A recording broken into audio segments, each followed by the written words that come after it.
Today, I'm speaking with Sun-dhee-yah. Now, I must note that throughout this interview, I've mispronounced her name. It is spelled and looks like Santhiya, but her name is traditionally pronounced as Sun-dhee-yah. Getting into this conversation with Santhiya was really lovely. She spoke to me of first stepping into her mothering journey through being the eldest of three siblings. She used those experiences of being the kind of way shower for her younger siblings as a pseudo template to raising her own children. Santhiya shares about getting pregnant with her first at 27 and not really having any consciousness to preparing for that experience. Going through her pregnancy journey by ticking all the boxes and doing all the tests that the medical system had laid out for her. Being belittled and bullied by her care provider to the point of leaving in tears after each appointment. Feeling very alone, isolated, and scared in her first postpartum time, getting pregnant 1.5 years after her first was born, and choosing to use the medical midwives instead of shared care within the hospital like last time. Being threatened with an induction because Santhiya's first baby was labeled with IUGR for being small, even though small babies are completely normal. Finding rebirthing breathwork and how that changed Santhiya's view and awareness on life. Being surprised with a third baby and knowing that she would birth at home and have things be so much different from her first two births. Using her breathwork practices as guidance for her pregnancy journey free of the medical system. Being divinely guided by spirit and having full trust on this journey. And having her two children and husband be the only people to witness this baby be born peacefully in the shower. This was such an awe-inspiring and gentle conversation with Santhiya, and I know you will glean something beautiful from her words.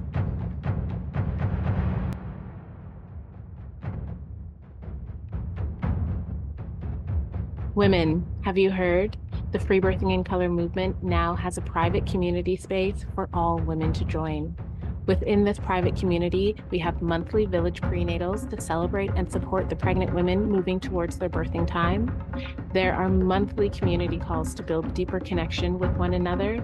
We have bi-monthly book clubs to gain deeper wisdom of our female bodies. There are guest speakers that will facilitate talks on all things women's health. We have space for mothers to share their in-power birth stories and so much more. You can join this community space for only $6 per month from now until December 21st of this year. I know that you've been seeking connection, support, guidance, knowledge, and newfound friendships. So now is the time to join us and find exactly what you're looking for. Even if you don't identify as a woman of color or an Indigenous woman, you're welcome to be here because we all need to be witnessed in the passages of life that we move through, no matter who we are or what we look like. This community will hold you whether you're pregnant or not pregnant, trying to conceive, don't want children at all, if you've had losses or abortions, if you're a birth or death worker of any kind, a grandmother, an auntie, or wise woman, there's space for you to be seen and share your wisdom to the collective well. Go to primalwomenportal.com/FBC community or check the show notes to become a member today.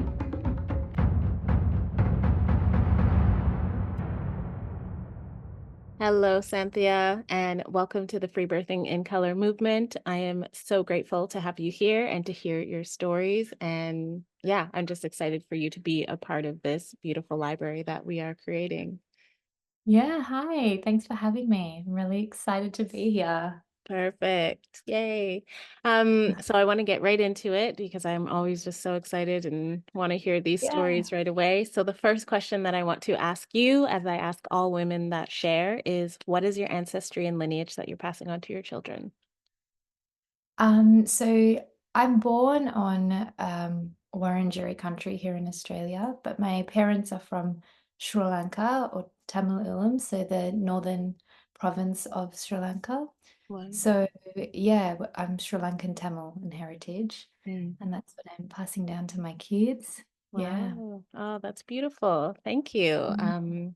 You're the first Sri Lankan woman that I've had on the show. So Yeah. I love it. Last night I just spoke to a woman from Borneo, so it's really for me really cool to start like mapping out all of the different countries that these women are coming from and sharing these really beautiful stories. It just makes me feel so happy that Yeah. Yeah, it's women of all different lineages and ancestry that, are birthing in this way. And I feel Yeah. really proud to be like, yeah, cool. There's a woman from here and a woman from here and stories from here. So Yeah. yeah, so I Mm, love that. So I really love that. yeah. Thank you. Yeah. So the second question that I absolutely love asking is, where does your motherhood journey begin? Mm, I would have to say, I reckon it started because I'm the eldest of three girls. Mm, So I'm a big sister to two, and I think that's where my motherhood journey started, to be okay. honest. Okay. I became a sister when I was 4, and then again when I was 9. Hmm. And I think at various points in our lives, I've definitely taken that mother carer role on Hmm. um, as a big sister. Hmm. Yeah, and so I feel like that's probably where my journey started. Right. Can I ask you then, because you're the eldest of three and your first sibling was born when you were 4, did you Yeah. like have any experience or witness of her coming into the world, or was she like born in hospital and then just brought home and it was like, here's your sister? Yeah, basically. Yeah. Okay. Look, I don't really have many vivid memories like from childhood, but Okay. going based off photos, I know that Mm. she was born in the hospital, and I went and saw her at the hospital, and then we brought Okay. her home. Yeah, yeah. Okay. Okay. Wow. Yeah, that's kind of like I guess the normal, way Yeah. of doing it, which I mean, yeah, it seems, I guess that's just hospital, the baby's born in hospital, they bring it home, introduce it to the family. It's just different from birthing and having a family birth where the other children get to witness and see this. Yeah. Really Um, different. yeah, so yeah, I just thought I wanted to ask because you're the eldest of the three and you were quite, older when those two siblings of Mm, yours came through. Um, mm, but okay, mm. so yeah, so we've confirmed that your mothering journey kind of started as your siblings were coming into the world. And then, Yeah. um, was there anything else that stands out about that? Or do you want to just kind of get into when did you always feel then, because of having that relationship of you being the eldest and those your younger siblings, that you wanted to bring children into this world? Or was it something where you're like, oh, I have my siblings and like, I don't want to be a mother? Oh, no, not at all. Like, I think like I definitely don't ever remember not wanting children. I always, as a young person, young child, always, Mm, I think, assumed and thought that I would have children. I wanted to have children. I wanted mm, to be a young mom. I okay. wanted to have kids soon. So yeah, I always wanted to be a mother, like give birth, Okay. yeah, to Okay. children. Okay. Um, yeah, but I think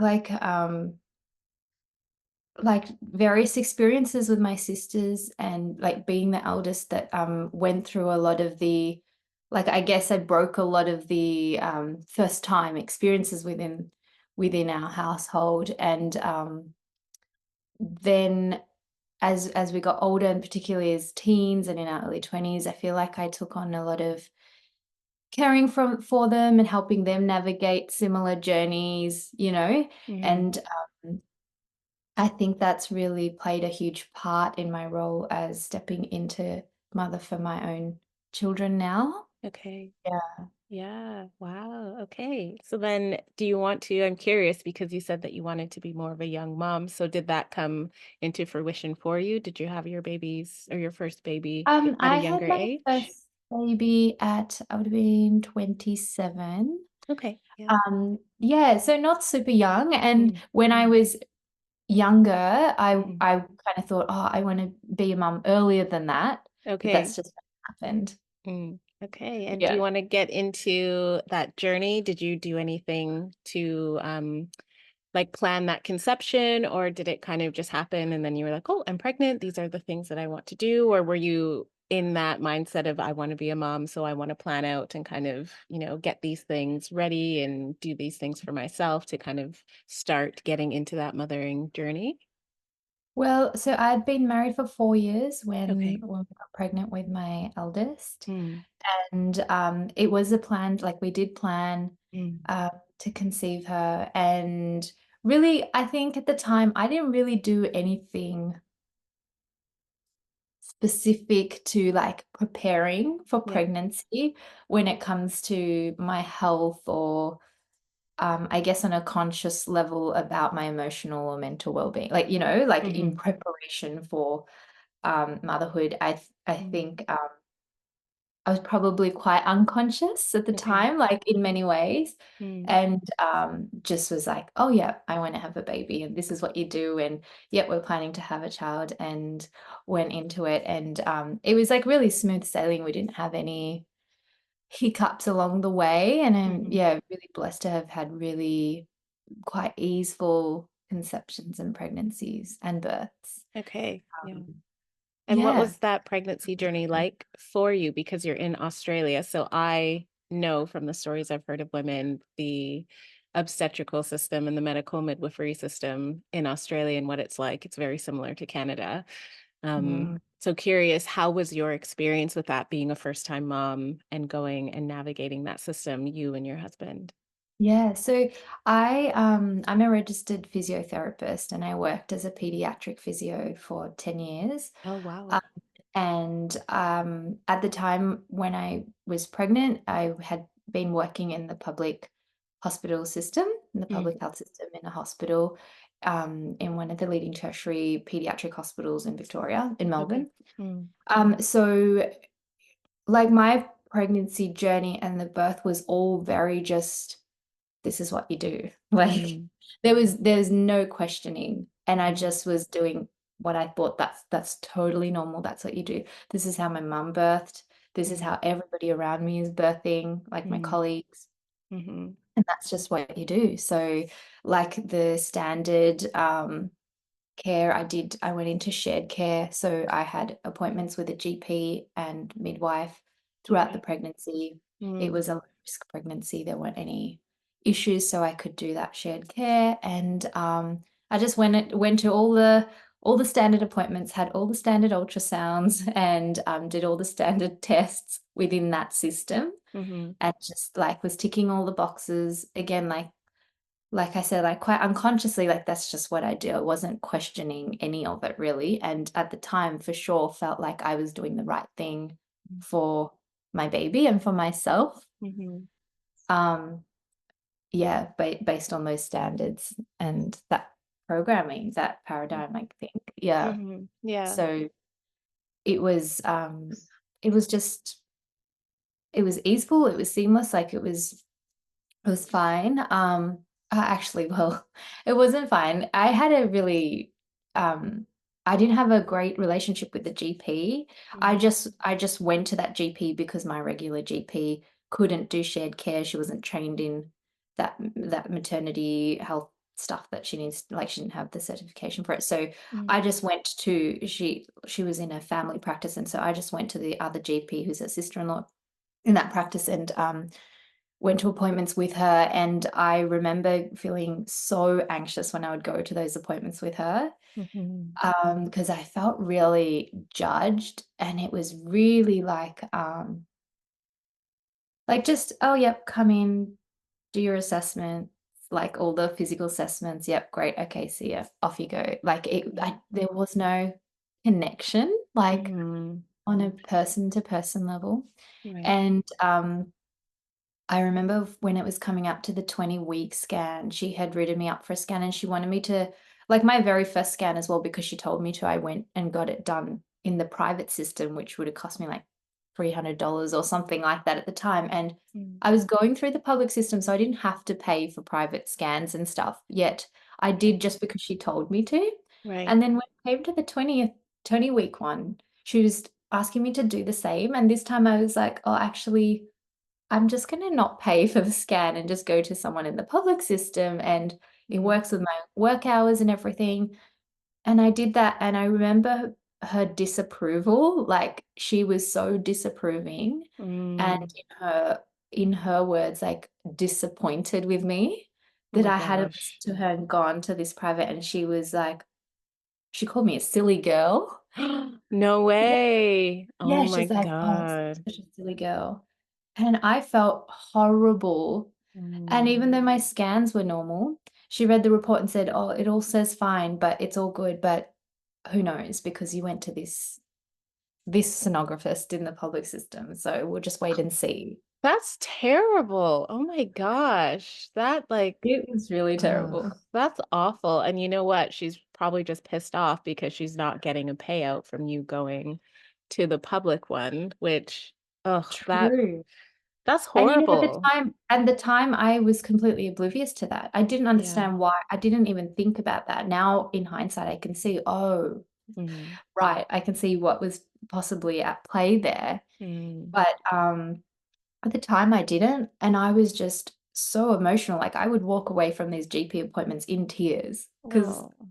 yeah, I was like, "What's going on?" Like, Mm. anyway, so apart from that, that Yeah. experience with the GP, the rest of it was fine. Mm, yeah, and see, that's the thing though, like that still just breaks my heart to hear when women say, everything else was fine, but, this one woman or this one person that I had to deal with going to get my scans or my tests, and you were leaving in tears after every appointment. Like that's not how pregnant women are meant to feel after they're Yeah, going for these appointments with someone to check up on them during their pregnancy. They should be leaving happy and joyous and, feeling so connected and in love and feeling like their words were truly heard by the person that they're seeing, not getting called a silly girl and feeling the disappointment from this GP because you made a choice that was best for you, right? yeah, I yeah. mean, ugh, that just drives me so It it's Yeah, it so was really frustrating. awful. She was really old school. She was really Mm, old school. When I was 35 weeks pregnant, mhm, and here standard, we finish work at 36, and at the time I was working full time, 9 to 5 hours in mm, the hospital system, and it was quite like, heavy manual handling because I was mm, working with kids with like, quite severe injuries, neurological and orthopedic conditions, and, okay. so I was in the rehab team. Mm, And, I wanted to finish at 35 weeks instead of 36 weeks. I was getting tired, and also I had a lot of sick leave and leave, and because I was in a contract position when I finished and went on maternity leave, like, I didn't have a job to come back to, so all my leave would just go anyway. So mm, I had to leave, and I asked if she could give me a letter to say that I can finish at 35 weeks, mm. and she refused. She said, "Oh, no, like, you're not really entitled to that. You can work till 36 weeks, and Seriously? yeah, you're not sick. Like, why would I give you a letter to have sick leave for the last week?" Mm, I still ended up finishing at 35 weeks. I just went to another GP and got what I needed. yeah, But yeah, it was just interesting. Like, yeah, I don't know what was going on for her personally. And she yeah. just, yeah, had a really old school mindset and Mhm. was quite rigid in that way. Yeah. Yeah. Oh gosh, that just like, oh. Was not women-centered at all or Oh, absolutely mother-centered not. or anything. No, if anything, she should have been saying, "Oh, actually, you've got all this time off. Do you wanna quit working at 28 weeks so you can just, like, rest for the last of Yeah. your pregnancy?" I mean, Yeah. yeah, women, men, any person, doctor, OB that has that type of attitude should not be working with pregnant women at all. No. They shouldn't be Yeah. interacting with them, trying to take care of them, provide for them. It's Yeah. oh gosh, I'm so sorry that that was your experience, especially as a first-time mother, that's just Yeah. oh. And that actually reminds me, because when you said, "Oh, like, often, yeah, women do say, 'Oh, it was fine,' but then there was this," that actually reminded me, even that 20-week scan, I walked out of that crying as well because Oh. I wanted to take my sister and my partner, and I Mm, was all excited about it, and we got to the appointment, they're like, "No, sorry, only one person can come." So I had to leave my sister and say, "Sorry, you can't come," and it felt so bad, and then mm, it was a male that was doing the ultrasound, and it was just very like, okay, roll over, boop, done," like, and I mhm, just walked out thinking, "Oh my goodness." I was so, mhm. yeah, I guess just like all the hormones at the time as well, you're just so emotional about everything, but it was just there's just Right. not the reverence, Mhm. Yeah, the and that's the reverence thing, and the sensitivity. yeah, these providers should be having awareness for you women, for the pregnant women with their hormones that are so active and so high, and not just, yeah. Mm. Oh, that's just, Yeah. uh, yeah. It's not like it was just like he went about it as though he was just ultrasounding my shoulder for some orthopedic condition. Like Mm-hmm. it's very different, you know. Mm-hmm. Yeah, Moms are coming totally. there expecting to make sure and know that their baby's fine and want to get as much information as you can. And he Mm-hmm. hardly spoke to us the whole time. Right. And it's exciting, for Yeah. someone to be like, Yeah. oh, I can see my baby, I can hear the heartbeat. Yeah, it's Yeah. exciting for women and for their partners to experience that. And then just having someone who's just so, okay, here we go, roll over, Yeah. next. It's like, oh gosh, it's just so frustrating that this is the type of care that women get within the mainstream medical model of pregnancy and birth. Oh, Yeah. yeah, it's unfortunate, really is. Yeah. Um, so then who did you actually, so let's go to the last, I guess, couple of weeks of your pregnancy, say start from when you finally got your time off work from the 35 weeks. What was Mm. that kind of experience like, getting ready for pregnancy and then leading in, or pardon, getting ready for birth and then leading into that process? It was nice, like, I just had quiet time at home. My husband was at work at the time, so I was just chilling around, pottering, nesting, Mm, getting things sorted, crocheting a little baby blanket, mm, which I didn't even get done before she arrived because I thought, in my mind, I'm thinking, "Oh, yeah, I have till 40 weeks," and she was born at 38 weeks, so I'd only been on leave for a little while, mhm, um, when she was arriving, but it was nice, like, I was just chilling out and preparing, like, mhm, literally doing all the nesting things that you typically see, yeah. mhm. Yeah, Yeah. yeah, Oh, and um, but I don't think, like yeah, I don't think I was consciously kind of, preparing myself for the birth portal as such. I remember there was this one book that a friend had recommended. I forget the name of it, mhm, and I went and borrowed that from the library, and during that time as well, was just kind of flicking through and reading parts of it, mhm, which did really, in hindsight, really did help me to relax into trusting that what I needed and all that for the yeah. time, and Mhm. also just considering what I might or might not need of my partner. Mhm. Yeah, Mm. yeah, yeah, Beautiful. Well, it's a good thing that you actually got off work at the 35 weeks, so you had that extra bit of time, because your daughter came at 38. So, yeah, yeah, wow. yeah, yeah, yeah, Mm. yeah. And do you want to get into those first kind of moments when you started noticing or feeling that, or what were you thinking when you started getting into those early stages of your birth? Yeah, so I'd just gone for a walk and I like a brisk walk and I came back and I realized I'd felt some twinges and then they weren't actually just like a one-off twinge, like it was going for a while and I thought, oh, like especially with the first one, I was just not sure. It's like, Mm. that isn't it? Is it, isn't it? And I feel like you're in denial for 80% of that period until it's really on. And I remember just texting my husband saying, "Oh, I think I might be in labor." But like, yeah, so he just came home a little bit earlier than usual. It was really chilled, like I was still doing things around the house. And then suddenly I was like, "Oh gosh, I really need to read these pages of this book quickly." Like quick, quick. Or just I needed to draw these pictures. I wanted pictures in the birthing room. I don't have my birth playlist sorted, like nothing. Like Mhm. 'cause I thought I had more time. I just didn't, Mhm. um, get any of that sorted. And then he came home and like it was just like felt like business as usual. Like I was just going through the contractions and just being with them. Like he had a physio appointment. We went to the appointment. I remember I just like went to the appointment like nothing was happening. And I sat Mm. in the session with him. And in that half an hour appointment, I'd had 3 contractions. I'm like, oh, okay, like it's really on. Yeah, Yeah. cool. And actually, my mum had an appointment with the same physio, like right after my husband in the same clinic, and we were walking out, and she was there, and I did not say a word that I Mhm. was in labor.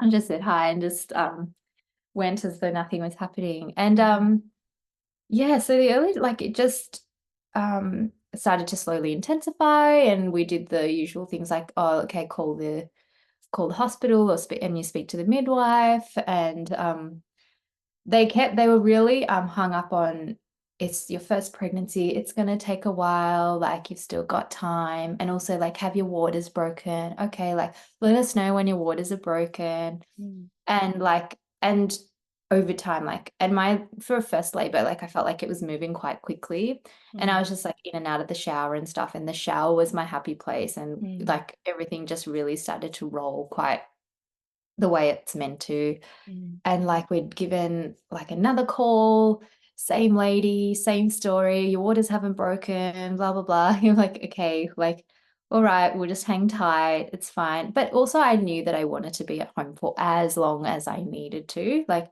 I okay. always knew that I wanted to be at home. And, like, the thing is, like, now when I think about it, I literally waited to the point where I just had to push her out to get to the hospital, you know? Okay. Yeah. Um so we literally I was, like, already having the urge to push when we're in the car getting to the hospital. It was a short ride, but, Hmm. um, like, we really just waited. So, like, in my mind still, like, when I think about it, I had just thought, "That's what I have to do. I have to go to the hospital Hmm. to deliver the baby." Like, but really I didn't have to. Like, I was Hmm. doing everything by myself even at that Hmm. point. Yeah.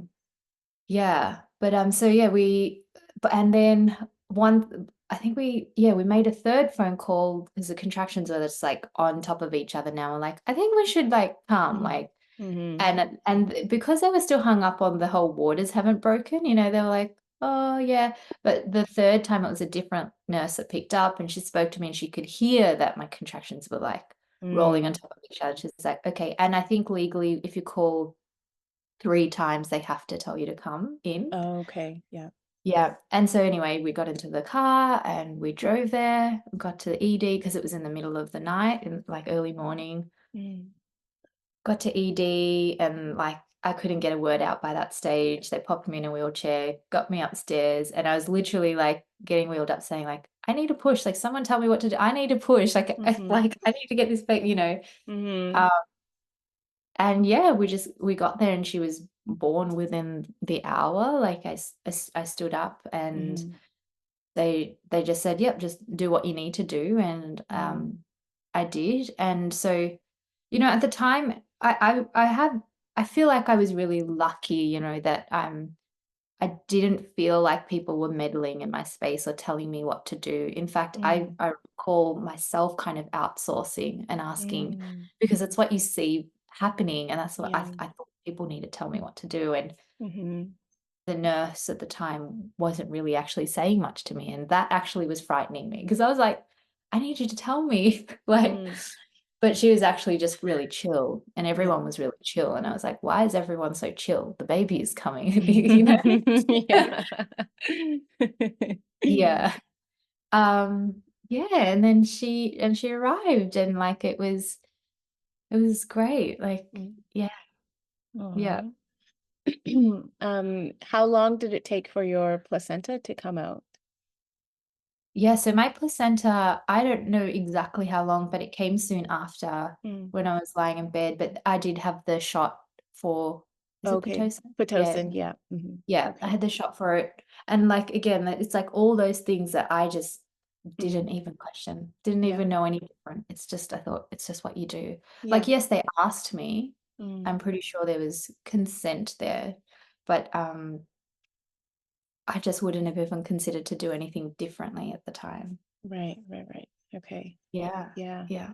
And I Wow. remember the placenta came, and I remember them showing me Mhm. and saying, "Oh, look, this is your placenta." So, like, they were really, like, great about it in that way. It wasn't like, "Oh, take your placenta," like, no one talks about it or anything like that. They wanted to show me, and they Mhm. asked me if I wanted to keep it, and I remember at the time thinking, "No, like, I don't wanna keep like, Mhm. no, I'm fine." Mhm.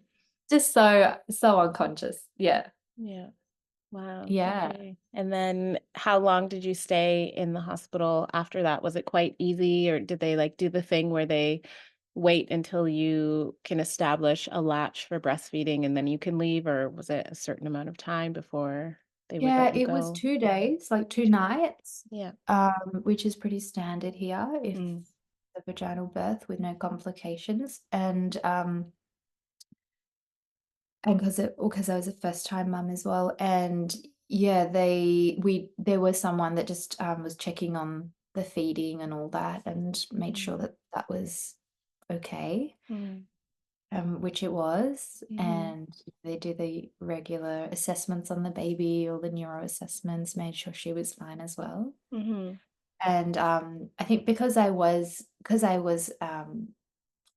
they knew that I was in the public health system, Okay. like, I felt like they treated me really nicely. They put me in a single room and stuff, like, Okay, which yeah.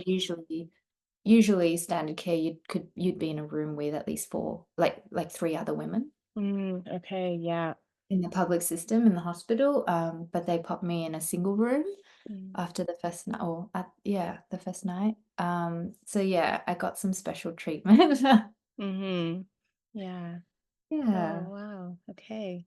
And then what was, like, that postpartum experience kind of like for you with this new baby and I found my first postpartum really challenging. mhm, Um, and like a lot of the awareness I have is in hindsight as well, because like I think in the moment I just thought that this is what it's meant to be like. mhm, I really struggled with my emotions. Like I would say that I definitely had a level of depression and anxiety playing at the time. mhm, And because I did have a history of depression and anxiety, like it just was kind of like, I don't know, this is just normal, you know? But I felt really isolated and really struggled with, like, if I had to be by myself with my baby, or even if it was just my husband and my baby, I remember just this dread, the feeling of dread that would come towards the evenings, mm, or just not having people around. It's like if my family came to visit, I would perk up and I'd feel like, I guess, safe within myself, like somehow, mm, like, "Oh, yeah, there's people around. It's fine. There are people here to help if I need." But mhm, the minute they were going back to their place and I'd have to say bye, like that dread would come, yeah, feel really like anxious and scared. right. My husband had to go back to work after 2 weeks, so then I was just home all by myself with the baby, Yeah. and all my family members were at work or at uni at the time full time, so I did feel really isolated, and I remember, like, crying when my husband was going to work the first day and Mm, just wondering, "How am I gonna get through a whole day with just the baby and I?" And mhm, yeah, like, um yeah, just all the, like, kind of normal things that come with breastfeeding and, engorgement and sore nipples and all of that, and I was just like, "Why didn't anyone tell me about all these things?" Like, you're yeah, just, like, so hyped up about the baby and the birth, and, like, there was, like, I feel like no preparation for the postnatal, mhm, that postpartum period. So yeah, I definitely felt underprepared, unsupported. Even though I had a very loving, supportive husband, like, I mhm, felt unsupported and yeah, I felt alone and isolated and scared and, um, yeah, so it was challenging and I felt really flat. Yeah, mhm, yeah. yeah. Wow. Mm. Yeah, that's a lot to go through, and it makes sense you'd feel unsupported even though your husband is, supporting. He's going to work and trying to take care of you and the baby as best you can. Having him out of the house and just being in the home by yourself all day, like, of course you would feel scared and anxious and, really isolated. That's because it's really not meant to be like that. And yeah, No, just yeah, having that happen, I can absolutely see why that would be, where you go to and how you're feeling in that way. Yeah, yeah, because it's a lot to take on because you're trying to figure out yourself as a new woman and as a mother, and then you've got this little tiny human that, is only mm, connecting to you through crying and eating, and yeah, it's a lot to mm, have to navigate on your own. Wow. mm. Yeah, yeah, yeah. I Oh, did have wow. my mum, like, she'd prepare meals, like, for that first month, like, she would come and, sort out my food and that kinda stuff, and, Mm, that was really helpful, mm, and yeah, that was the thing, like, I had support, yet there was still something that I needed that I didn't have at the time, you know? Yeah. Yeah. Yeah. You need more. You need all of the people, all the people all the time Yeah, being yeah, there for yeah, and sure. there's just not, like, now looking back and, like, having journeyed through 2 and my 3rd pregnancy and my 3rd birth, like, it's just, um, I didn't have the awareness and there definitely wasn't the acknowledgement of what, as a woman, I was going through, and, Right. like, the idea that I am becoming a new person through this, like, I am birthing a new version of myself because it is all about the baby at the time, you know? Mhm. That's where I was anyway, like, it is Mhm. all about the baby, and I'm just there to provide for the baby, and I've definitely felt like I got lost amidst that, and I didn't nourish and nurture myself or Yeah. take time to be with the enormity of what was happening for me on a spiritual and emotional, mental, Mhm. physical level. Mhm. Yeah, Yeah, yeah, totally. and I don't think many people around me at the time appreciated that either because Mhm. it is that paradigm where it's just mostly about the baby and, like, Mhm.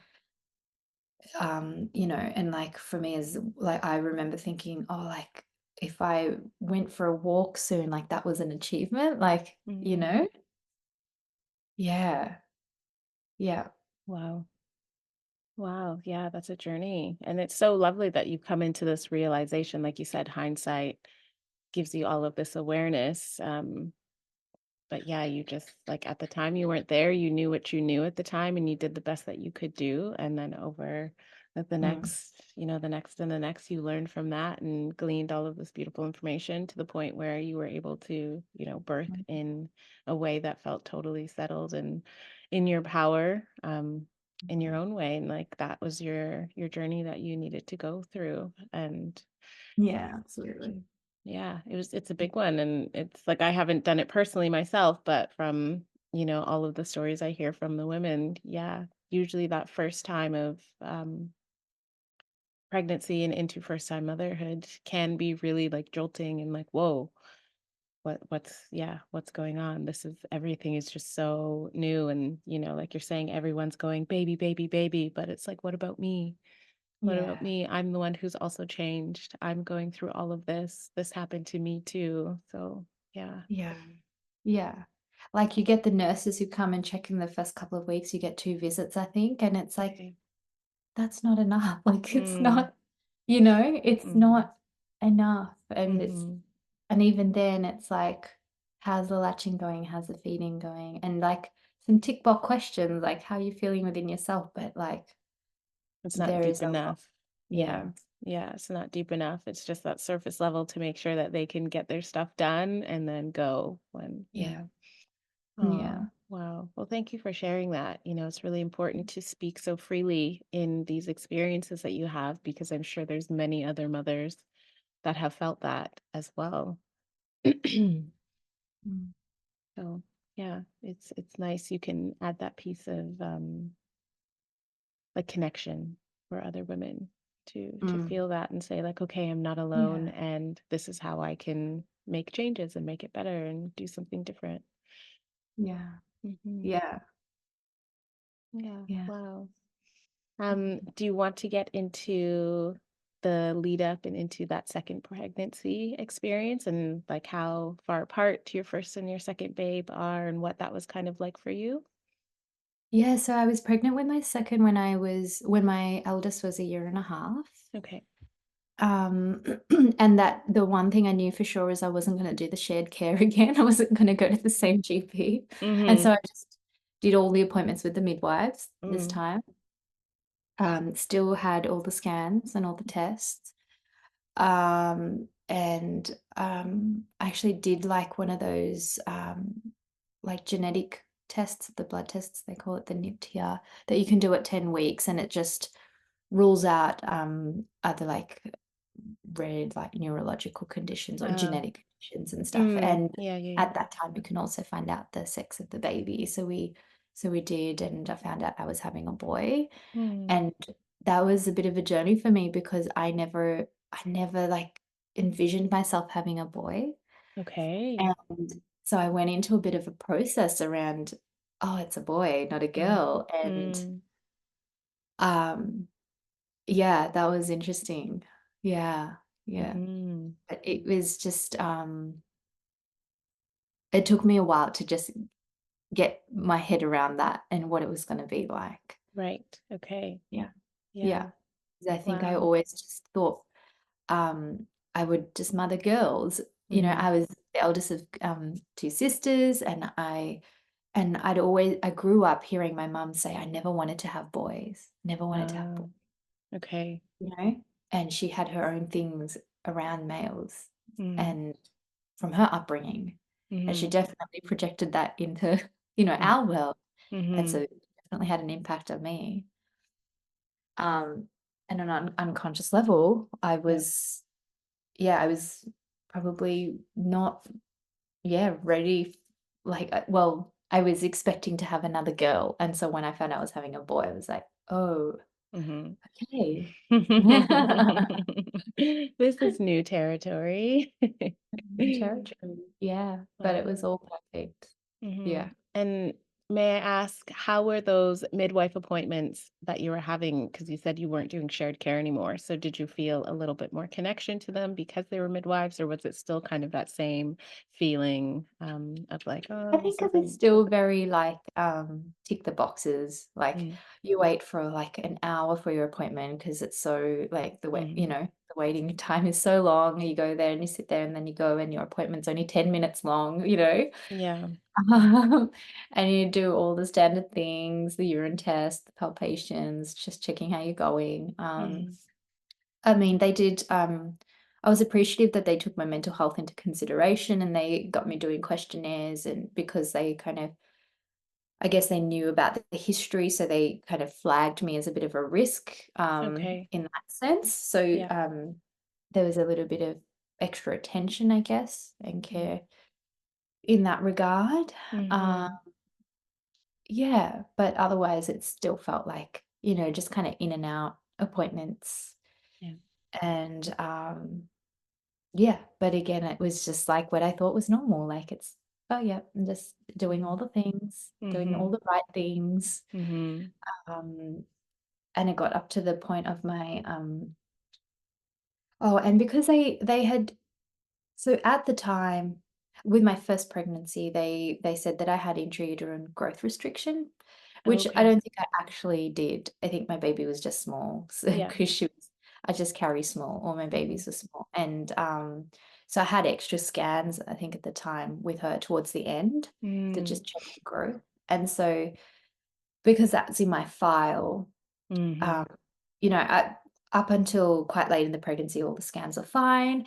I was measuring kind of medium, it's all good. And then they, I think towards the end, they just kind of said, oh, you need to have some extra scans because your first baby was smaller. It was just like automatically like Mm. categorized as at risk of, Mhm. Yeah. growth restriction. And I just thought, okay, well, I want to do the right thing. Yes, I'll have the extra scans. And also at that time, still like, oh, it's just more opportunities for me to see the baby. So that's great. And Mm. went along with it. And the scans were always fine. And Mhm. I at the 38-week appointment with the midwife, I remember her checking the fundal height and then and she was saying, "Oh, like it looks like you're measuring a bit small. Like I'm not sure if we need to be worried." I'm like, "Well, the ultrasound says Mm. it's fine, normal." And she went out of the room and spoke to one of the doctors and comes back and she's like, "Oh, okay, like um they just said that, if you don't go into labor soon, they might need to consider induction." Oh my And gosh. I was like, "I don't wanna have an induction," and, like, I Mhm. still got 2 weeks technically, Yeah. and all the scans have been fine, like, and just because this hand assessment, like, palpation is coming up a bit off, like, Yeah. you know. Yeah. Yeah, but I had a feeling like the midwife wasn't cool with it, like, she wasn't like, she was just, conveying the message. She was just passing on the message from the doctor, but because she then sat down and had a conversation with me and gave me all these, like, natural ways I can go into labor, like, Yeah. gave Okay. me like, gave me information about, local, like, acupuncture or yeah, acupuncturists or what do you call it, like Chinese medicine people. Yeah, yeah, yeah. And yeah, so she just gave me a few like non-invasive ways of inducing labor Right. if I really didn't want to go down the track of induction, which of course I didn't want to. Mhm. And then I just like Googled what acupressure points like bring on labor. And, Mm, that day literally started doing that. And I went into labor that evening straight away. okay, yeah, I was just like, oh, okay. phew, don't have to worry about that. Yeah, And yeah. And like again, labor was pretty smooth. We went to the hospital a little bit earlier this time because I needed to work out logistics with who's going to look after my daughter and yeah. all that. So set her up with my parents and we went a bit earlier. Mhm. Um, and I tested, is it the GBS? GBS. Yeah, the Um, bacteria. yeah, Yeah. yeah. Mm, That came up positive on one of the swabs. So okay. early in one of the appointments, it was interesting because I was like always negative, negative, and then one day it was positive, and then another day it was negative, and then because of that one positive test, Mhm. they were like, "Oh, you'll have to get antibiotics at the time of birth, Yeah, intravenous." And I was just like, "Oh, okay, well, I better do that. Like, that's the best thing for the baby." Or I just didn't even question it. right. And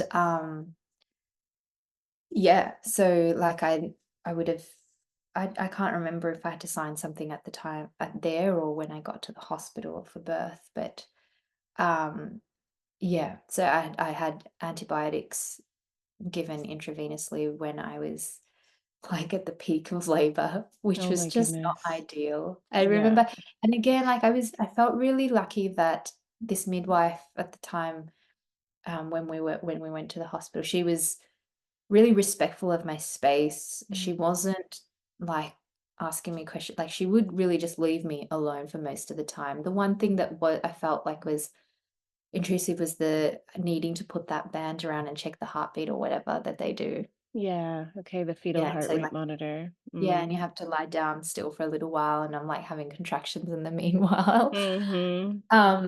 But once they got that, like, she really did just leave me alone, Mhm. and, like, I potted around, I went to the shower, and the minute I went into the shower, again, like, everything started to really speed up, Yeah. and I was doing all of that alone to the point where I was like, "Okay, I think I need to push now," and that's when I told my husband to get them, they came, and it's like, "I need to push," and then they're, like, frantically trying to get an IV line in me, and I'm, Oh like, gosh. standing and I'm just like yeah, it's all a bit of a blur, but Mhm. those things, like, now, like, I hold a lot of, like, I guess somewhat anger towards it because I'm like, Mhm. "That wasn't that wasn't important at the time," you Yeah, know? totally. And they're, like, trying to get me to keep my hand still so they can get this IV into me. Meanwhile, I'm standing there, like, crowning, ready to push, and they were trying to get it quickly Yeah.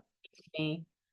Like, I appreciated that she didn't hook me up to it earlier and I could be free to move, but then Mhm. it wasn't great that then Yeah. it was Then you're a bit focused on other things. yeah, yeah, yeah, Oh, wow. yeah, Okay, and yeah. again, yeah, I was standing, gave birth to him, and it was pretty smooth otherwise. Mhm. Can Yeah. I ask, because you said the first pregnancy near the end, they kind of said that you had IUGR. So how much did your daughter weigh when she was born? 2.55 2.55 kg kilos. kilos. Yeah, Okay, so that in pounds is maybe like five and a yeah, half, close to 6 pounds, I'd say. yeah, yeah, Okay. That seemed, I mean, to me, that just sounds like a normal birth weight. And you said you carry small, so, yeah, and just I'm dependent. small. I'm small, Okay. my partner's small, we're Okay. Southeast Asian, like, we're not big-bodied. Yeah. So you would have just, a tiny baby. That makes sense. To me, that makes sense. I'm like, okay, well, Yeah, if her husband's small, she's a tiny woman, they're going to make a tiny baby. yeah, Oh, yeah, wow. Okay. And then this, your and my son. son yeah, he was only 2.9, like, he wasn't that much Okay. bigger. Okay. So yeah, probably like 6 pounds something, if I'm doing the math correctly. Yeah, Yeah, that seems normal. That's just like a yeah, normal. baby weight. Nothing to worry about, nothing to, like, freak out about induction or Mm, anything.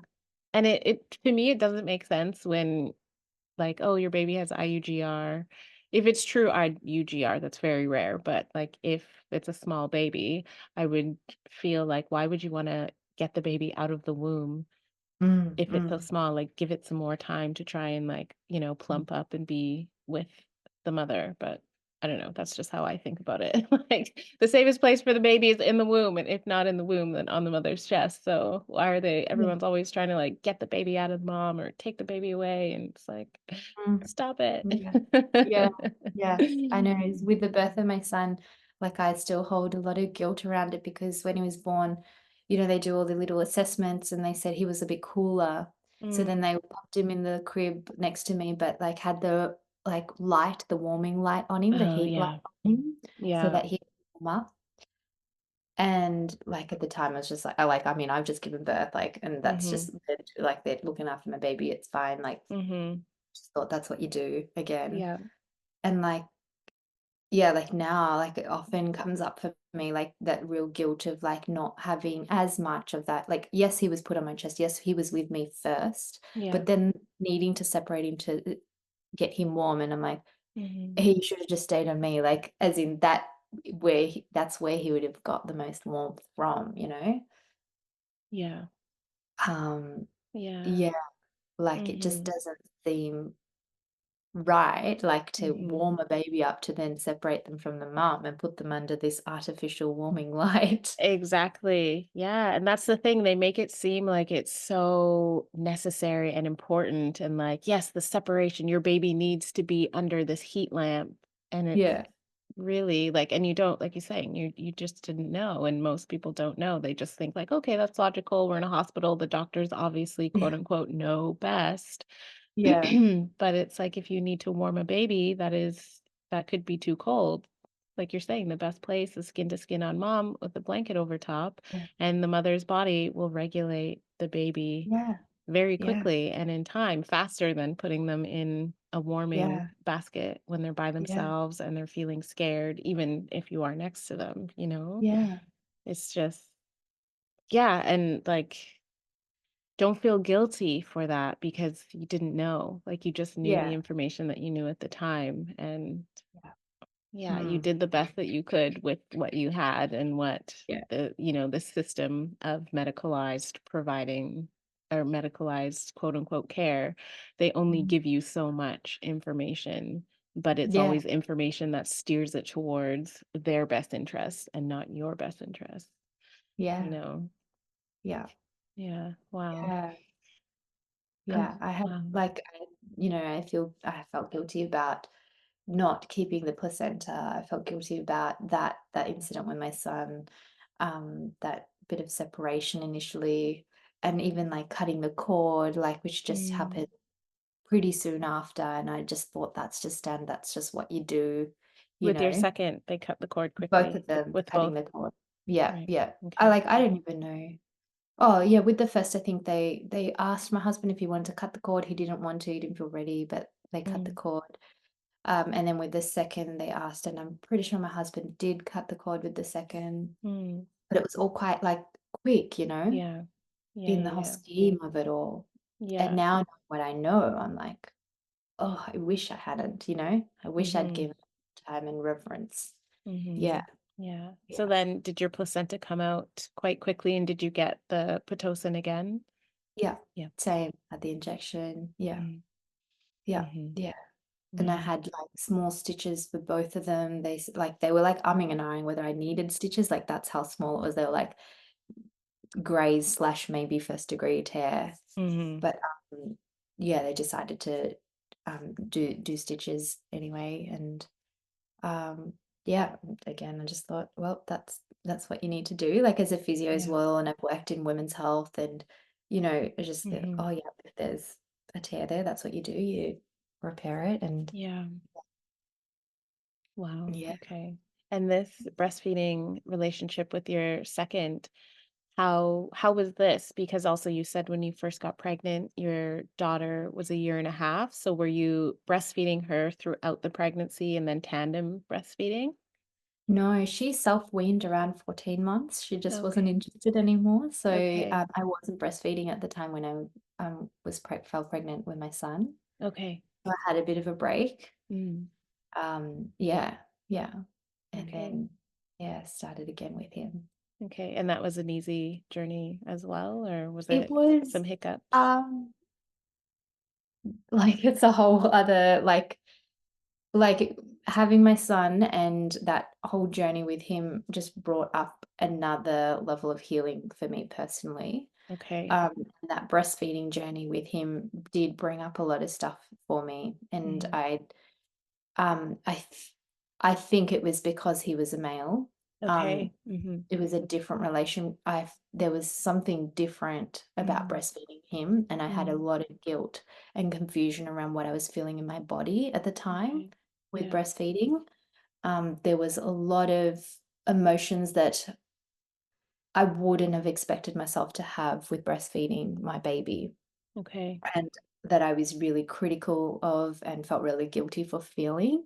Yeah. But it was a really somatic body level feeling that would come over me, and I just didn't know what to do with it, where I felt really icky and yucky, and I'd get annoyed and irritated at him with the Mm. way he would suckle, and I found it challenging. Yeah. Okay. Okay. Wow. Yeah. Yeah. Wow. Okay. And so Yeah. how long did your relationship last with him for breastfeeding? For 18 months. Okay, 18 months. Yeah. Wow. Yeah. Okay. Yeah, Wow. and at that point, that was very much me weaning. Like, I think he would have kept feeding if he could, Mhm. but I was really ready to To stop. finish. Yeah. Yeah. Okay. Yeah. Wow. Wow. Yeah, that's fair. If you've got those big, big feelings and like you're saying, the somatic feelings in the body, then yeah, that can be tough to keep going for so Mm. long. So, mhm. Yeah. Wow. Yeah. Wow. Yeah. Okay. Mm. Yeah. And then, so leading into this last baby, then what's the duration between two or the age gap between 2 and 3, and how did Um, this idea of, birthing out of the system come to yeah. you? Or how did you find it? Or yeah, I love hearing those kinds of stories. So my son was 3 because he's 4 now. He was 3 and a bit when Okay. I felt pregnant with my third, my Mm, daughter. And so when it's interesting because so my third pregnancy wasn't like a consciously planned pregnancy, um, as opposed to the first 2 where we knew, yeah, we're ready for this baby. Um, but she was very much in my field for some time beforehand, and I always wanted to have 3 children at least, mhm. but after having 2, my husband was a bit like, "Oh gosh, like, our hands are pretty full, like, I'm not sure, like, Yeah. quality over quantity, let's just do a good job at raising these 2." Yeah. And there was definitely a part of me that, was secretly wanting another child, I think, Mm, and, when my son was 1, so in 2021, which was, um, a year into, like, the pandemic and everything, so, mm, yeah, that postpartum period was really different with the second because we went straight into lockdown after he was born. Yeah, he was mhm. born in Feb, and we went into lockdown in March. But anyway, a year on, I just literally stumbled upon breath work, rebirthing breath work, Okay. on Instagram one day, and I did this free week offering, and it really resonated with me. Mm, And I started to engage with it more, and I developed a personal practice with it. mm, And what I started to feel was like a real shift in my mindset and what I thought was possible in life. mm, And I started to like really feel and connect with these glimmers of like my deep desires that I had fully shut off, like mm. because of conditioning, like cultural conditioning and societal programming and stuff. I just didn't even conceive them to be possible for my life, Right. like And I just started to kind of open up to these ideas of, oh, maybe I can live in a different place. Like maybe I could move home and Mm, houses, and maybe I could do this, that, and the other that I just hadn't really ever thought I would. Like I considered an alternative education system for my kids, which was like a really big deal because I was brought up with a real strong focus on academics and the okay. mainstream academic system. And yeah. So anyway, like I started this journey with rebirthing breathwork mastery. And then what I started to become more and more aware of is the significance of birth imprints and our Mm, experiences in utero and at birth, yeah. and how they can have a significant impact on our lives and the way we live. Mhm, That we can, like, that it is like, one of, if not the most sensitive, like times, like where we are the most sensitive in our life, mhm, and that we can really make lots of decisions and have lots of body level imprints at birth, mm, and even before, that can really determine a lot with the way we relate to ourselves and relate to people around us and relate to the world. mhm, And when my mind started to open up to that, I realized how much, like, I started to realize how much I regretted about my first two births. okay. Like, I wish we didn't cut the cord so soon. I wish I had kept the placenta. I wish Mhm, my baby wasn't separated from me. I mhm, wish we did more skin to skin. Like, so many. So, like, I wish we had respected our little bubble first before having more people come in, you know? mhm, So mhm, many, so many things. And I started to really feel like I want to have another pregnancy and I want to have another birth to do it a different way. mhm, And I just, in my breathwork sessions, was starting to get like these visions, or like, um, yeah, I guess like not vivid visions, but like this felt sense of birthing at home. okay. And at the time, I couldn't make sense of it because I was like, well, we're not even like on the same page with having a third baby at the moment. Like, Mhm, um, and then like that probably kind of went for about 6 months, I reckon, where I was like, is there another baby? Isn't there another baby? mhm, like again, in hindsight, she definitely was there and I was tuning into something, but yeah. it was my mind that couldn't quite make sense of it and getting in the way of Mhm, that there. And I definitely like already had this strong sense of I want to birth again. I want to birth at home and I want to birth in my full power in a different way. yeah.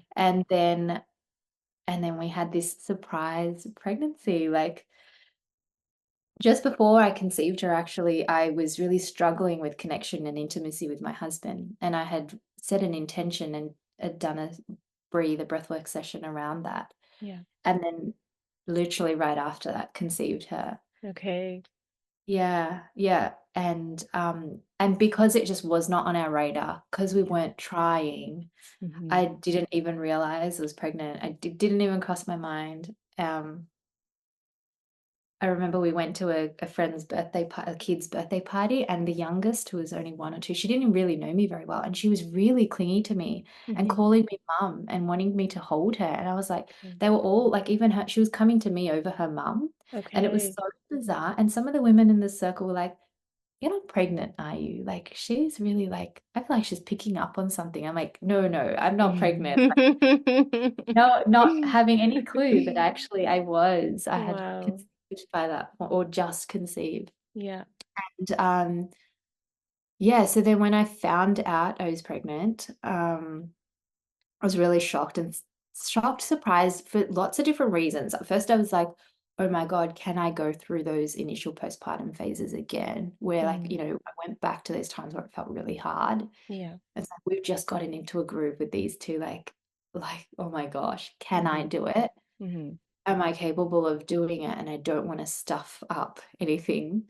And but then also so surprised with like just how divinely orchestrated it all felt. Like Mhm. it just felt like something else was guiding me through my breath work, and Okay. it was all just, like, coming into fruition and actualizing before my mind could ever catch up to things, Yeah. and so it felt really special, and it felt really like this was my chance, like, this was my opportunity and my second chance or my third chance to Mhm. really do it my way. Wow. Oh, I love that. Yeah, yeah. And I didn't, know that I was going to free birth. Like, I say free birth in air quotes now because it feels like it's just birth, like, Mhm.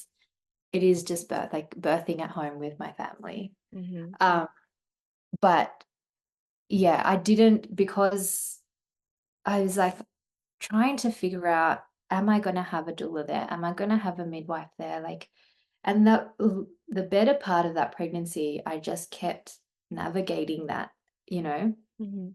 of who's supposed to be there, who's going to be there. Mhm. And I think I never really landed on anything because I think deep down I had the inner knowing that I didn't need that or didn't want that. What I actually wanted was just to Mhm. birth just on my own, you know? Yep. Mhm. Yeah. But I think because I was still unraveling a lot of the conditioning and things around what's safe and Mhm.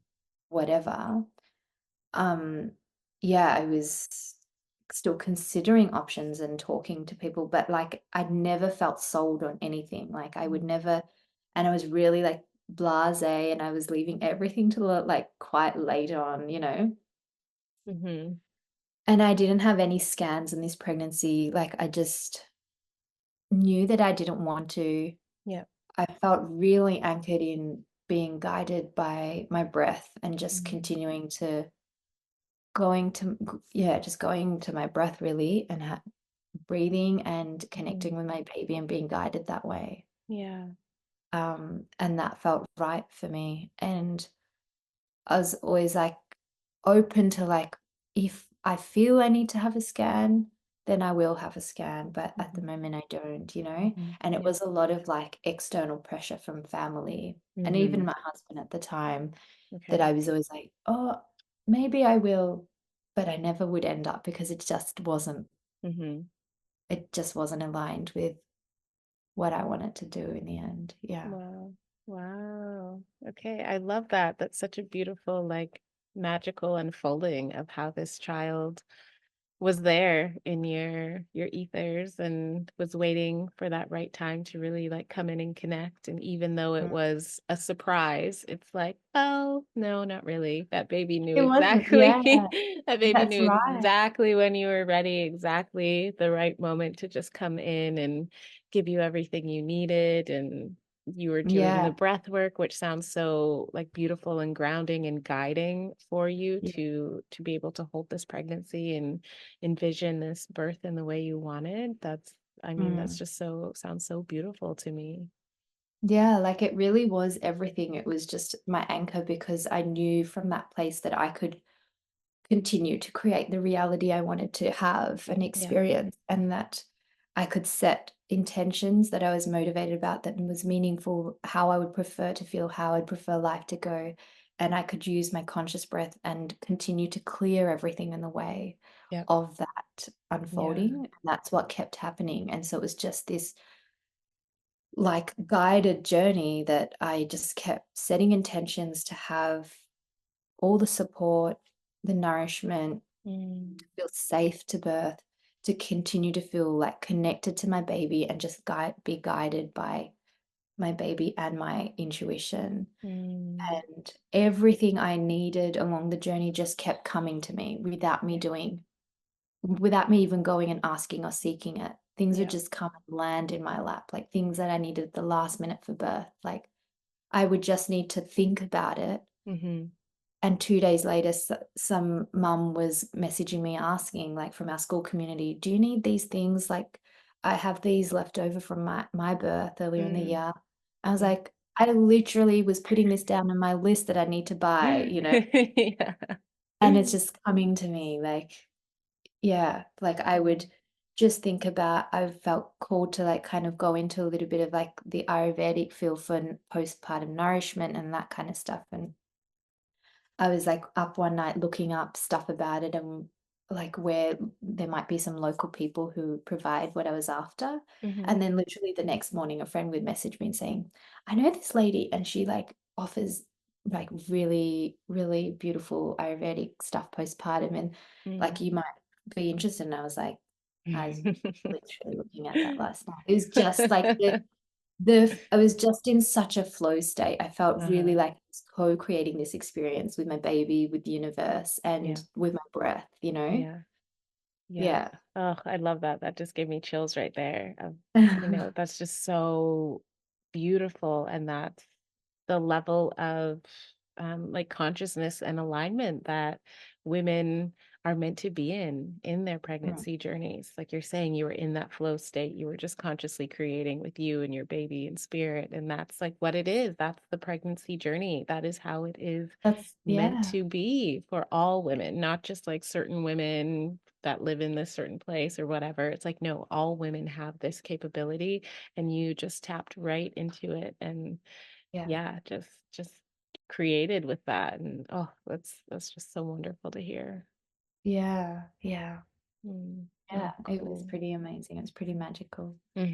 Absolutely. Yeah. So what was like the last kind of weeks coming into or the last weeks of your pregnancy and then leading into your birth process because you said your husband kind of wasn't really on board with you not taking ultrasounds during the pregnancy. So was there a point when he kind of changed his mind or was he just kind of like, okay, I trust you Yeah. to do what you want and I will support you, but was he still kind of like nervous in the background or No, so, like, this is what I mean by, like, how, like, divine the experience was, like, because like, everything that needed to be cleared kept getting cleared from my end, but also his end. So, because when I first told him that I wanna have a home birth, and at that point, undecided about whether anyone else would be there or not, but just the idea of even home birth, he was, Mhm, like, really worried, like, he wasn't cool with it, like, he didn't mhm, want to, he felt really like, "What if all these other things happen?" You know? mhm, And then I just knew that I needed to back off. And again, I trusted my breath to guide the process and mhm, kept setting intentions that I would have fully be supported and backed in it. And I knew that I couldn't push him and he needed to come to it on his own, which is exactly what happened. But mhm. by no means of what I just stopped having huge conversations with him about it or anything like that. Yeah. But then somehow he just, like a divine timing, that he came across something that he read in some work that he engages in regularly, where they also spoke about birth randomly. And they were Okay. talking about like that initial birth experience and how important it is to protect the auric field and that kind of stuff. Mm, And so the timing of that just landed for him mm, with our pregnancy, and he actually started to think more about it, and he started to accept really organically and authentically that, yeah. oh, it really is important for not to have, like, strangers in the literally strangers Mhm, in that birthing space, and why it's really important for mhm. that, bond between the parent and the baby, if we can protect that as much and, Right. as much as we can. And so he started to get more on board with it kind of by himself. And it was interesting because I was like, he was just starting to say things that I had been saying, but it was actually fully landing for him now, Okay. instead of it being just something that I was trying to Mhm. push, you know? Yeah. Mhm. Yeah. And then again, like, divinely, like, the Free Birth Society material came to me through another woman, and that was a game changer for, especially for him, because now there was, like, this stuff that he could listen to about potential complications, blah, blah, blah, whatever, and he just felt so much more informed Mhm. with it. And so I think he just felt really comfortable by that stage, when after going through some of the Free Birth Society content as well. Right. Okay. Yeah.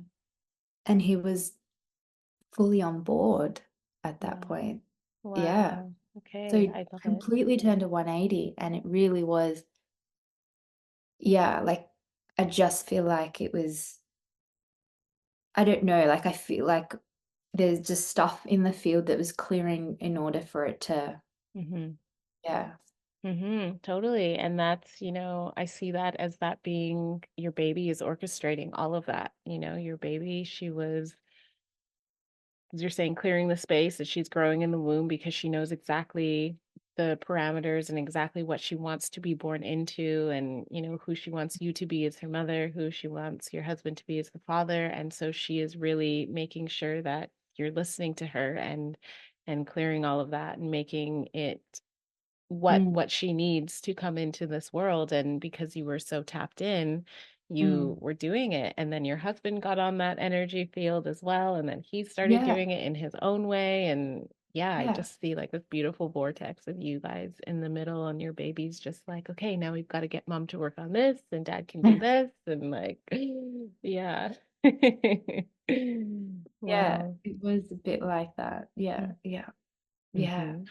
And I went, like, on this whole journey of, like, a lot around support came up, throughout the pregnancy, like, I was just really clearing a lot, um, of just limiting beliefs around it, and it felt like at the time, like, I was really having to surrender to that process, but it also really felt like it was something I was clearing for my lineage, like, it felt like Mhm. I was really carrying something about having to do things alone, Right. and really cleared a lot around that, which really freed up the space between my husband and I for me to be able to receive the support and even believe that he could support me the way I needed. Yeah. Yeah, Wow. Yeah, that's yeah, big. yeah, Wow. Oh my yeah. goodness. Mm. Oh, amazing. So do you want to get into the birth and how this was like? Because this pregnancy journey, I'm just like, oh my gosh, this is so amazing. There's so many things happening. I can just only imagine what it was like you being in that birth portal, just being so Yeah, connected. yeah, yeah, it really was like that. It the birth was just Um, in many ways, like in terms of the timing and the way things flowed, it was very similar to my first two births. And Mhm. the only difference was that I gave myself full permission to be at my home and not need anybody else or go anywhere else Mhm. and just completed it all at home. Yeah. Like, I feel like that was probably the biggest and maybe only difference. Like, Mhm. like when I felt the contractions coming and like I knew, okay, and at that point my mucus plug had just started releasing, so I knew, okay, it's happening. And I yeah, that morning just we had the school spring festival, so it's like I was meant to take the kids. I was like, okay, I'm not going to. I think it's happening today. So I told the kids and my husband took them for this school spring festival. It was like a beautiful spring morning and they went Mhm. and they had like this excitement, but they couldn't tell people. And then they came back home Mhm. and I just potted around the house, put stuff on the slow cooker so that I had something nice for afterwards, made up a drink, and just got my birth space ready. Mhm. And yeah, and then the kids and my husband were home, and it just like slowly started to move through it. I was like in the shower, and I was always like umming and ahhing about a water birth because like I liked the idea of a water birth, but again, I think during the whole pregnancy, I knew like I wasn't going to end up birthing in water, Mhm. but I liked the idea of it. And I was Yeah. like, I want to do a water birth. But there was this feeling that like I've always liked to be on my feet and moving. And Mhm. I felt like I was going to feel restricted as. And of course, we've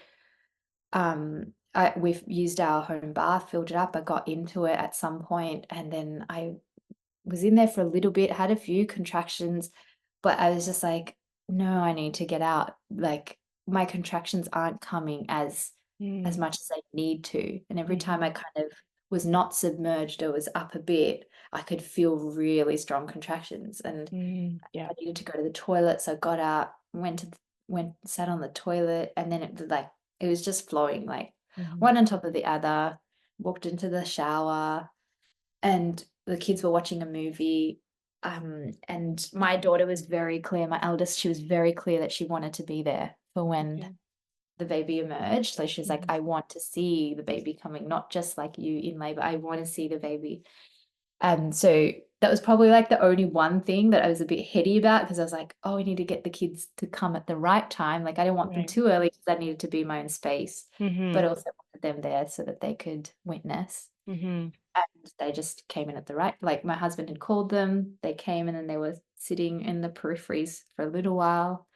And then they just came in at the perfect time, just as I was crowning and Vera was emerging. Yeah. Mm, wow. Yeah, so my husband he held her head no, I held her head as she came out, and then he held the rest of her body as she came out because I was standing in the shower. And Okay. he had a moment of like, you're standing in the shower, like, I don't want the baby to like fall in the shower. Mm-hmm. Do we need to do something? Like, I would get towels. I'm like, it's fine, just grab some towels and put it on the bottom. It's gonna be fine. Like, Yeah. yeah, gonna be fine. And yeah, yeah, it was pretty special to Wow. like all of us, the kids witnessed it, and Mm-hmm. my husband witnessed it, and Mm-hmm. yeah, Oh, that sounds beautiful. And all three of your babies were born with you in the standing position. yes, Wow, I love that. That's so cool that yeah, you were standing and then just received your babies. And yeah, yeah, because that's yeah, one of the very, um, like just normal natural positions that women birth in, standing or like kind of down in the deep squat. But I haven't heard many stories of women that have stood through like all consecutive births. So that's really cool that each one they were yeah. all standing and yeah, caught from you. Yeah, it's pretty amazing. Like it felt very like that's what I mean by each like from a physical perspective, they all Yeah. really looked very similar in that way. Yeah. Wow. And then what was this time your placenta delivery like because there was no Pitocin? So how was that for you? We just like so once she was born, we went and I stayed in bed with her and we were waiting. And I wasn't really getting like contractions or any kind of sense that, you know, the placenta was coming. And I think maybe around a couple of hours, I started to wonder, should I do something about it? Like that, that started to come in there a bit.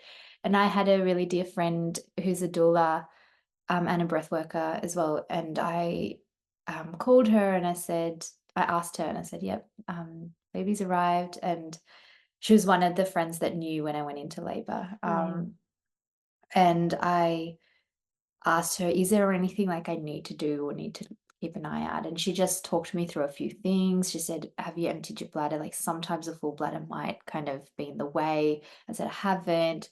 So tried that, tried going to the toilet, but I couldn't pee. Nothing was coming out. yeah. And it was more that I was getting a bit impatient because the cord was quite short. And so it was just kind of a bit annoying, to try and have her with me. And I spoke to my friend and said, yeah, I can't pee.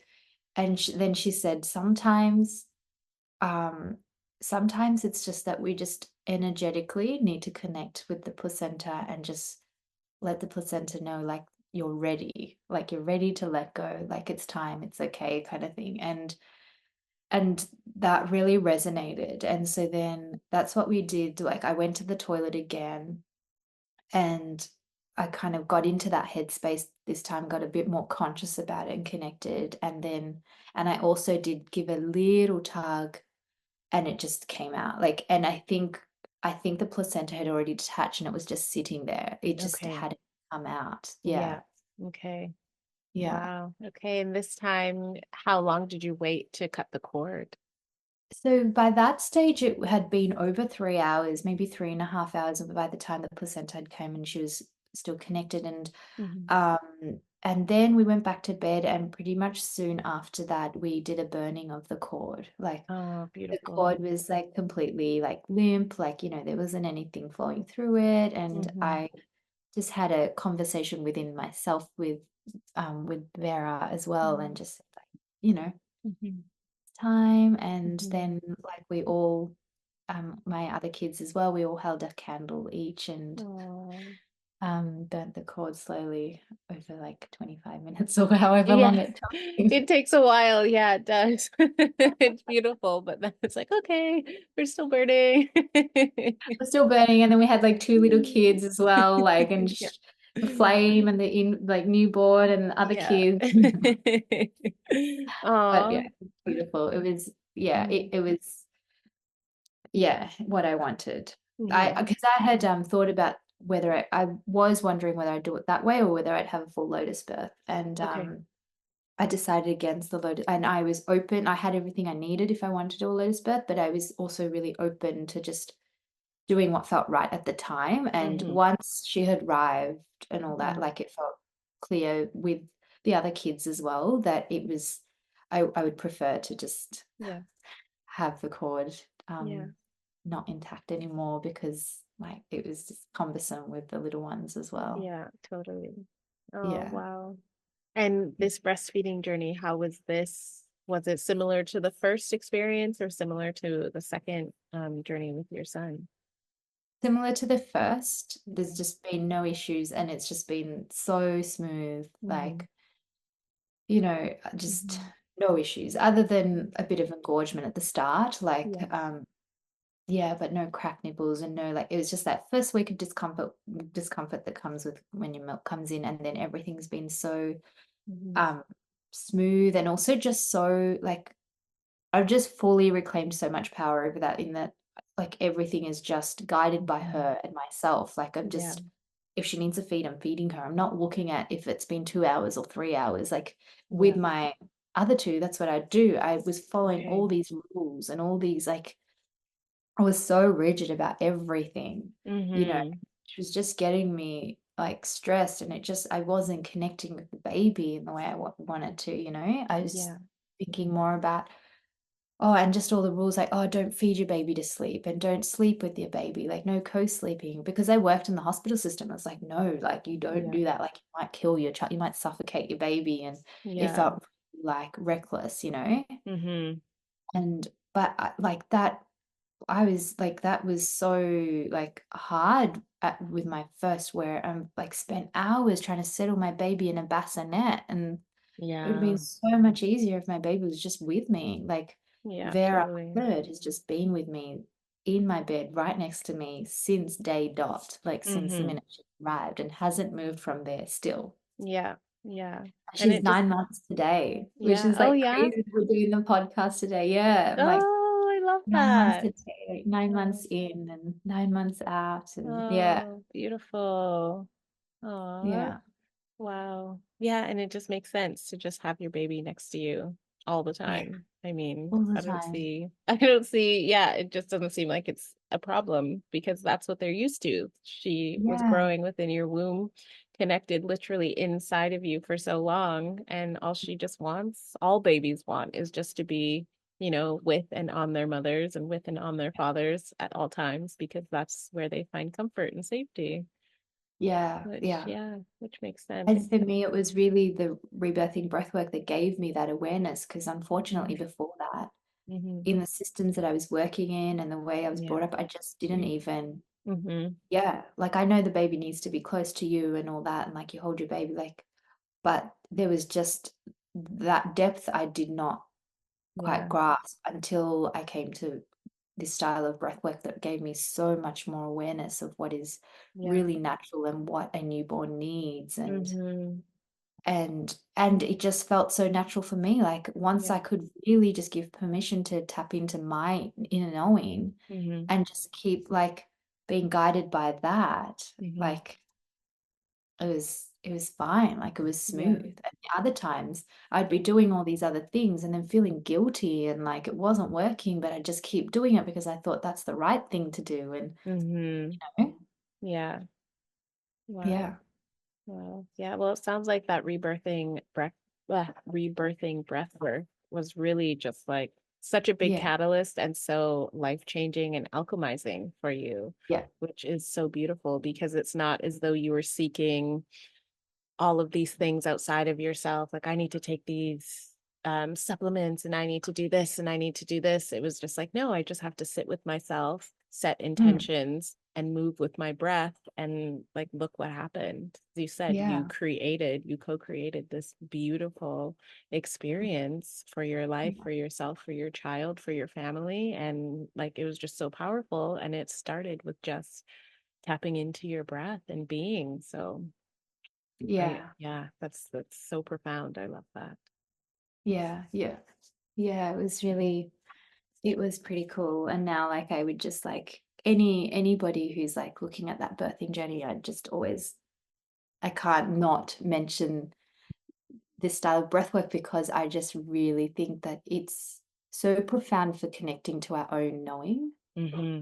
That's Hmm. essentially what it's coming down to. It just Yeah. really connects you to that and with yeah, with your intentions as well. You're just literally able to create or clear whatever in the way. And yeah, but it was really beautiful. And like, you know, it like there were there were definitely like difficulties along the journey. Like my parents did not approve of the way I was doing it this time at all. Like my like after a while my mum stopped talking to me about it because she just Oh, okay. turned a blind eye to it. She just couldn't get it, you know. Right. Yeah.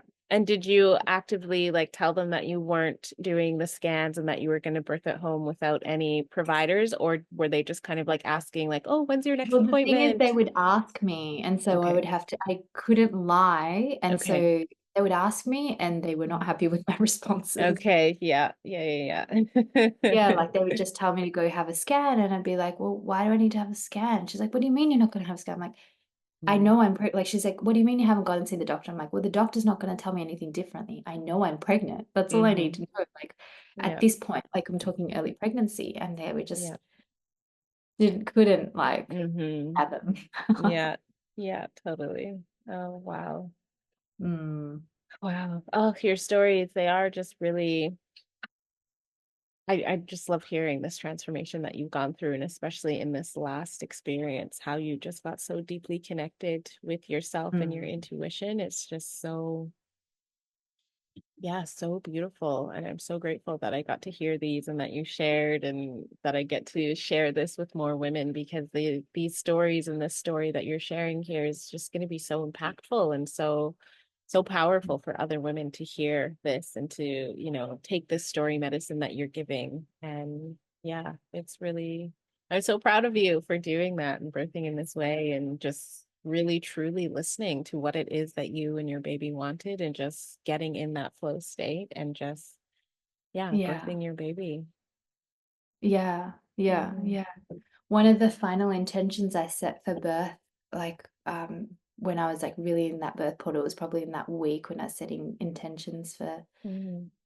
the birth that I desired, and an intention that just landed out of nowhere. I was like, "Oh, I always want to be, I wanna choose truth over fear every step of the Mm. way.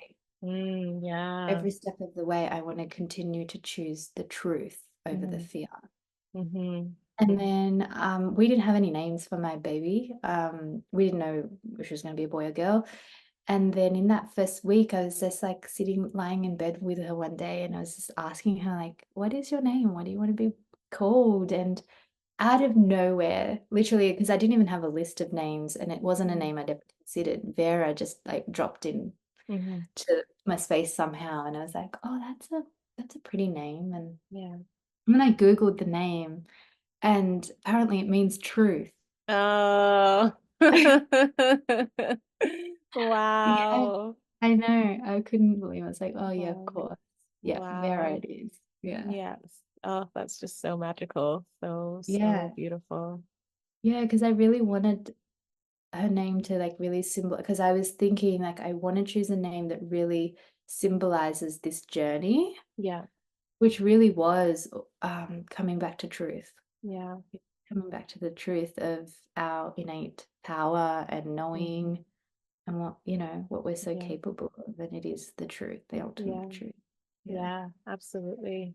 Wow. Oh gosh. Thank you so much, Santhiya. This has just been so, so incredible to listen to you speak and all of this. I'm really just like so lit up from top of my head to the bottom of my toes. I'm so grateful for you and for You're this. welcome. Thank you for having me. Thanks Mhm. for creating the space and giving Yeah. me the opportunity to share. Yeah. Oh, yeah. My absolute pleasure. My absolute pleasure. Honestly, it really is. Yeah. And one last thing I would love to ask you before we finish the recording.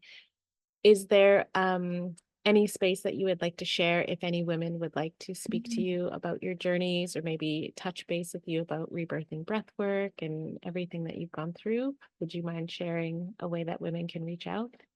Yeah, yeah, yeah. So I am a rebirthing breathwork practitioner. So I Oh, cool.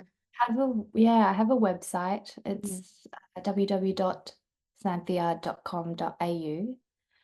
Or you can check out my Instagram page as well, which is setting into sunrise with mm, a dot between each word. So setting okay. dot into dot sunrise. Mm, And I share predominantly about breathwork amazing. and day-to-day life and stuff. Yeah. Yeah.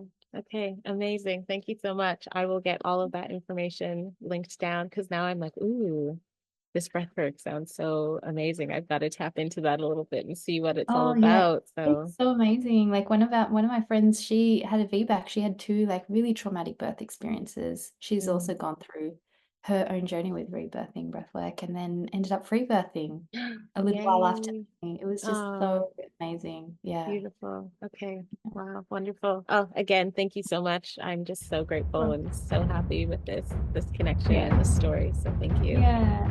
Thank you. Thank you so much, women, for listening to this latest episode of the Free Birthing in Color movement. If you want to continue supporting this movement and all that comes with it, please give a 5-star rating and a review on Apple Podcasts or Spotify. Like the videos on YouTube and share this episode with some of your friends. As reciprocity for the work that I'm doing and the content that I'm creating, it only takes 2 minutes to show your support through a 5-star rating, a small written review, and a share. If you want to give a monetary donation to help with the back end costs of keeping everything that is happening within this movement going, you can send your donations through PayPal via the link in the show notes. And again, as reciprocity for the work that I'm doing and creating, I'm so grateful when those donations come through. I have many other avenues of work that I've created, such as Portals of Wisdom, which are educational guidebooks for women to reclaim and remember their personal bodily sovereignty. I have one-to-one activation sessions and one-to-one or group mentorship opportunities, as well as an amazing course called Cyclical Woman that is a deep dive into the natural cycles of Mother Earth and connecting into your internal rhythms in relation to where Mother Earth is at any given moment. And lastly, I want to mention again the Free Birthing in Color community. It is open for enrollment, so please, if you want to create a deeper sense of connection to myself and other women navigating the same phase of life that you're in, please, please, please come and join us and let's create something truly beautiful in there. All information can be found within the show notes below, or you can go to primalwomanportal.com and you'll find everything that you need. I'll see you in the next episode.